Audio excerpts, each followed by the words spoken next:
मिथिला सूत्र के माध्यम से हम कंचन झा अपने सब गोटे के दुर्गा पूजा के बहुत बहुत शुभकामना दै छी और संगे अपने सबके एकटा भगवती के बहुत ही पारंपरिक गीत सुनाबे जा रहल छी।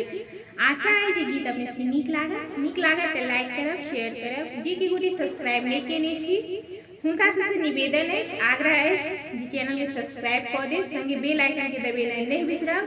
जय मिथिला, जय मैथिली। सुनू गीत। शिवयो नैहर जेबैया, एहि मिथिला में हमरो नैहर, एहि मिथिला में हमरो नैहर, नैहर जेबैयो शिवयो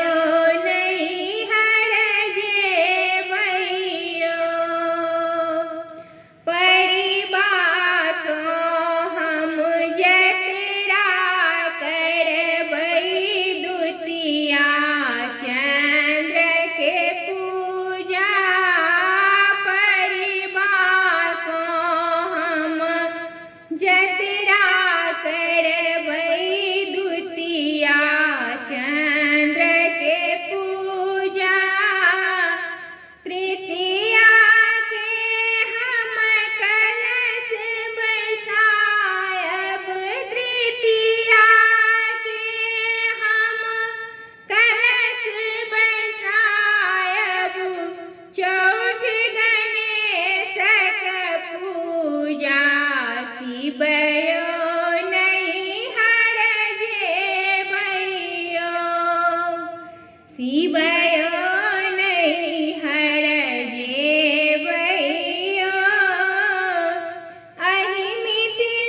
नैहर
मैया